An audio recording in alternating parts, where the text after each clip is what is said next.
नमस्कार दोस्तों, success study Baloda YouTube channel में आपका स्वागत है।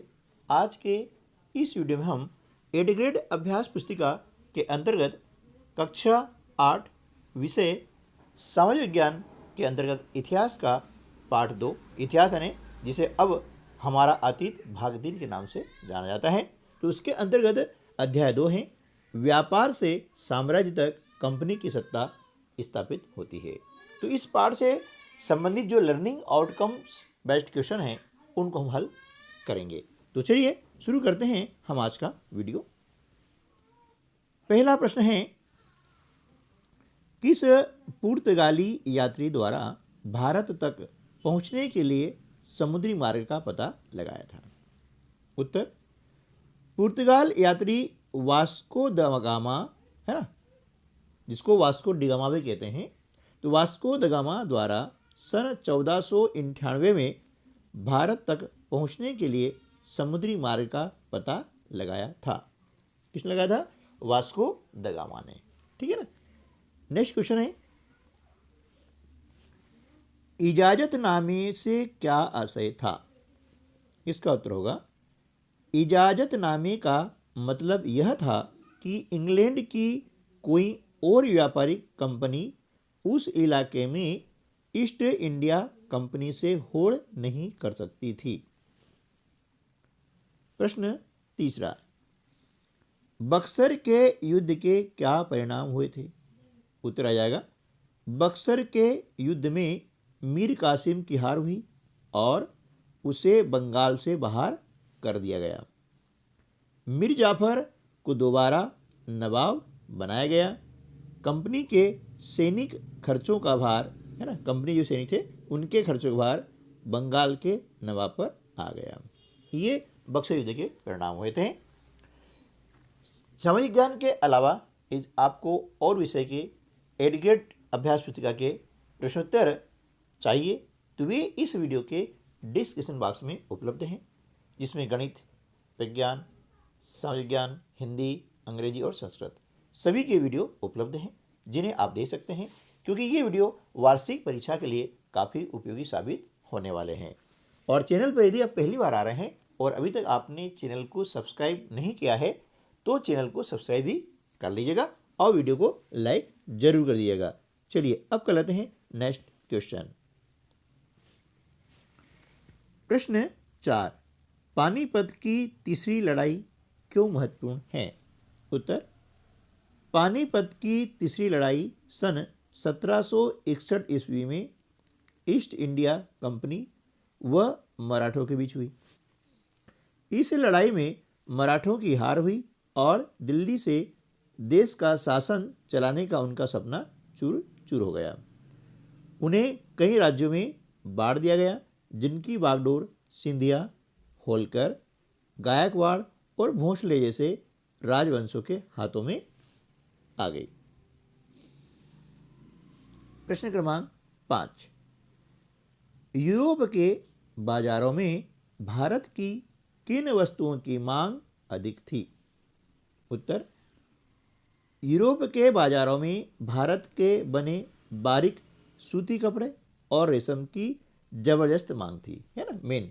लेकिन इसके अलावा भी काली मिर्च, लौंग, इलायची और दालचीनी की भी जबरदस्त मांग रहती थी।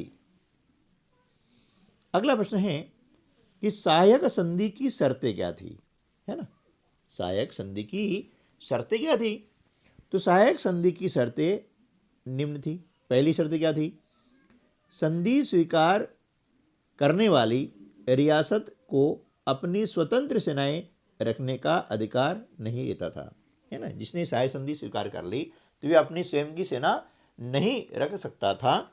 दूसरी शर्त यह थी कि जो रियासतें थी वे अपने दरबार में एक अंग्रेज रेजिडेंट रखेगी तथा रेजिडेंट के परामर्श अनुसार शासन प्रबंध करेगी। तीसरी शर्त यह थी कि देशी रियासतों को सहायक सेना के रख रखाव के लिए कंपनी को पैसा देना होगा, है ना। कंपनी कौन सी? ईस्ट इंडिया कंपनी, है ना। इसको क्या करना था कि सहायक सेना यानी उनकी सेना इनके राज्य में रहती, उसका सारा जो खर्च होता वह उस रियासत को यानी सहायक संधि स्वीकार करने वाली रियासत को वहन करना पड़ता था। ये उसकी मुख्य शर्तें थी। अगला प्रश्न आता है, वारेन हेस्टिंग्स का द्वारा न्याय व्यवस्था में क्या क्या सुधार किए गए थे? इसका उत्तर हो जाएगा, वारेन हेस्टिंग्स द्वारा न्याय व्यवस्था में निम्न सुधार किए गए हैं। कौन कौन सुधार किए गए हैं? नंबर 1, प्रत्येक जिले में 2 अदालतों का प्रावधान किया गया। एक थी फौजदारी अदालत और दूसरी थी दीवानी अदालत, है ना। इस प्रकार से उन्होंने क्या करा कि प्रत्येक जो है जिले में 2 अदालतों का प्रावधान किया। दूसरा सुधार क्या हुआ कि जो दीवानी अदालतों के मुखिया, है ना, दीवानी अदालतों के मुखिया यूरोपीय जिला कलेक्टर होते थे, यानी उनको नियुक्त किया। तीसरा, फौजदारी अदालतें भी कलेक्टर की निगरानी में काम करती थी। अगला प्रश्न है प्रश्न क्रमांक 8, प्लासी के युद्ध के क्या कारण थे?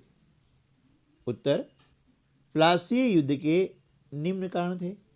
पहला कारण यह है कि बंगाल के नवाब सिराजुद्दौला द्वारा कंपनी को व्यापारिक रियायतें और अन्य सुविधाएं देने में आनाकानी की, है ना।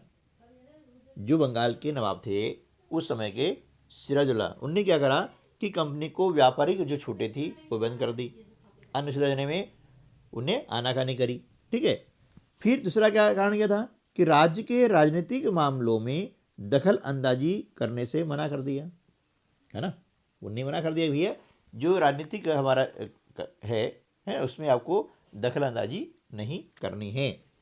तीसरा है कि राजस्व भुगतान करने के लिए कठोर हो गए, है ना। तो राजस्व भुगतान का न करने पर कंपनी की फैक्ट्री पर हमने हमला बोल दिया और उसके गोदाम को क्या सीज कर लिया और अंग्रेज जो हमारे अधिकारी थे उनको मार के भगा दिया, ठीक है ना। तो ये इसका प्लासी युद्ध का मुख्य कारण था, है ना। और भी इसमें 2-3 कारण लिख सकते थे, लेकिन जगह नहीं होने के कारण ये मुख्य 3 जो कारण थे यहाँ पर हमने आपको बता दिए हैं। प्रश्न क्रमांक 9, यूरोपीय व्यापारिक कंपनियों में प्रतिस्पर्धा के क्या कारण थे? उत्तर, यूरोप के बाजारों में भारत के बने सूती कपड़े, रेशम आदि चीज़ों की जबरदस्त मांग थी, इसलिए सारी कंपनियां एक जैसी चीज़ें ही खरीदना चाहती थी और उन्हें बेचकर अधिक से अधिक मुनाफा कमाना चाहती थी। इन सब कारणों से यूरोपीय व्यापारिक कंपनियों में प्रतिस्पर्धा थी। अगला प्रश्न है प्रश्न क्रमांक 10, लॉर्ड डलहौजी की विलय नीति क्या थी तथा इस नीति से किन किन भारतीय राज्यों को अपने नियंत्रण में लिया गया था? इसका उत्तर हो जाएगा, लॉर्ड डलहौजी की विलय नीति इस तर्क पर आधारित थी कि अगर किसी शासक की मृत्यु हो जाती है और उसका कोई पुरुष वारिस नहीं है तो उसकी रियासत हड़प कर ली जाएगी, यानी कंपनी के भूभाग का हिस्सा बन जाएगी। इस नीति से क्या हुआ कि इस नीति से सतारा, संबलपुर, उदयपुर, नागपुर और झांसी राज्य को उन्होंने अपने नियंत्रण में ले लिया था, है ना। ये थी विलय नीति और ये लॉर्ड डलहौजी के द्वारा लाई गई थी। उम्मीद है कि ये वीडियो आपको अच्छा लगा होगा। वीडियो अच्छा लगा है तो लाइक कर दीजिएगा और अपने अन्य दोस्तों को भी शेयर कर दीजिएगा। मिलते हैं अगले वीडियो में और कुछ नए प्रश्नों के साथ में। तब तक के लिए नमस्कार, जय हिंद।